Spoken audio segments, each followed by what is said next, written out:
중안면부에 꺼짐이 있다면 이럴 때 양악수술은 정답이 아닐 수도 있습니다.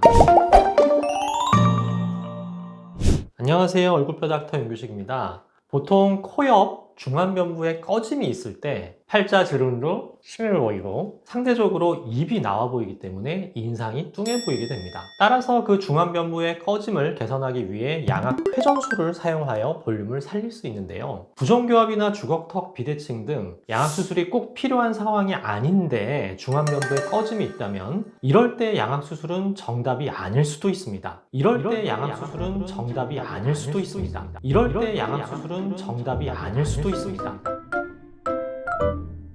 그렇다면 중안면부의 꺼짐을 개선하기 위한 방법으로는 양악수술 말고 어떤 것들이 있을까요? 단순하게 필러나 지방이식 같은 연조직의 볼륨을 살리는 시술도 방법 중에 하나입니다. 하지만 이 코 옆부분은 표정을 지을 때 굉장히 많이 움직이는 부위이므로 필러가 잘 흡수될 뿐더러 위치가 아래나 옆으로 흘러내릴 수 있어서 잘 생착이 되지 않는다면 효과가 떨어질 수도 있고요. 지방이식의 경우 역시 표정 지을 때 모양이 어색하다든지 하는 부자연스러움이 생길 수 있습니다. 그래서 자연스럽게 모양을 만들려면 흔히 귀족 수술이라고 해서 코 옆에 실리콘 보형물을 삽입하거나 자가골 이식을 통하여 뼈 자체의 볼륨을 키우는 방법이 있습니다. 여기 보시면 이렇게 생긴 것이 바로 귀족 실리콘 보형물인데요. 여기 코 옆에다가 이식을 하면 중안면부의 볼륨이 살아나서 좀 더 고급져 보이는 얼굴을 만들 수 있기 때문에 귀족 수술이라는 명칭이 붙었습니다. 의료적인 명칭은 파라네잘 오그멘테이션이라고 하고요. 해석하면 코 옆 부위를 융비시킨다는 뜻입니다. 이 귀족 수술은 보형물만 삽입하면 되기 때문에 부분 마취나 수면 마취로 가능한 간단한 방법이지만 단순하게 삽입만 하면 역시 움직임이 많은 곳이므로 위치가 바뀔 수 있기 때문에 최근에는 고정핀으로 단단하게 고정하는 방법이 선호되고 있습니다.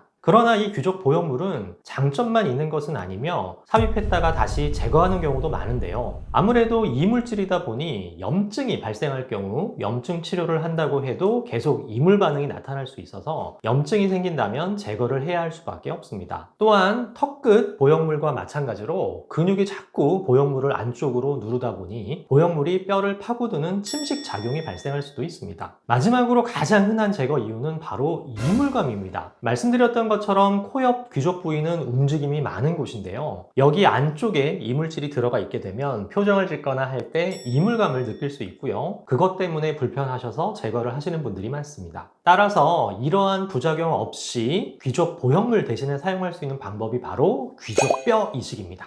귀족 뼈 이식은 자가골을 사용하여 귀족 모양으로 뼈 모양을 다듬은 후 코 옆 부위에 이식하는 방법인데요. 자가골이기 때문에 염증 가능성이 떨어지며 당연히 침식작용이나 이물감이 없게 됩니다. 여기 CT를 보시면 이분은 약간의 사각턱이 있어서 사각턱 축소를 원하시면서 이 중안면부의 볼륨을 살리고 싶어 하신 분입니다. 그래서 수술을 해서 이렇게 사각턱 절제술을 진행을 하였고요. 여기 보시면 이 중안면부에 귀족 뼈 이식을 시행하신 분입니다. 자연스럽게 원하셨기 때문에 사각턱에서는 뼈가 많이 나오질 않아서 여기를 보시면 이 아래 턱뼈 모형인데요. 여기 이 튀어나온 뼈가 근돌기라고 해서 보시는 것처럼 귀족 보형물 모양하고 굉장히 비슷한 형태를 하고 있어요. 그 근돌기를 절골을 해가지고 여기 중안면부에 뼈 이식을 시행하신 분입니다.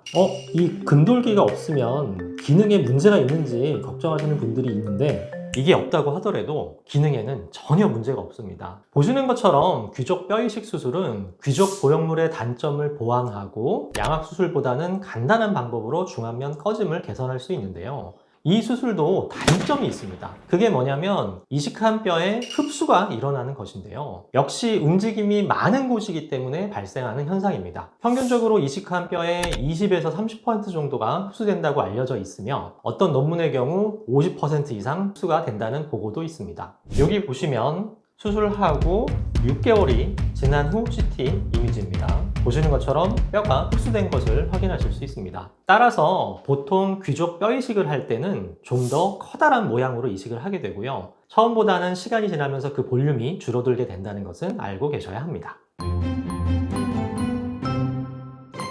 자, 오늘의 요점 정리. 중안면부의 꺼짐을 개선하는 방법에는 양악 수술 외에도 귀족 보형물 삽입 수술이나 귀족 뼈 이식 수술이 있다. 귀족 보형물의 경우 뼈에 침식이나 이물감이 있을 수 있으므로 귀족 뼈이식 수술이 보다 효과적일 수 있다. 중안면 꺼짐을 가장 확실하게 개선하는 방법은 양악수술이지만 꼭 양악수술이 필요 없는 경우라면 귀족 뼈이식 수술도 대안이 될 수 있으므로 정확한 진단과 수술 계획이 중요하다 였습니다. 제가 준비한 영상은 여기까지고요. 영상이 마음에 드셨다면 구독, 좋아요 부탁드릴게요. 이상 얼굴뼈 닥터 윤규식이었습니다. 감사합니다. 뭔가 빠진 듯한 나 채워지지 않는 어딘가 조화가 필요한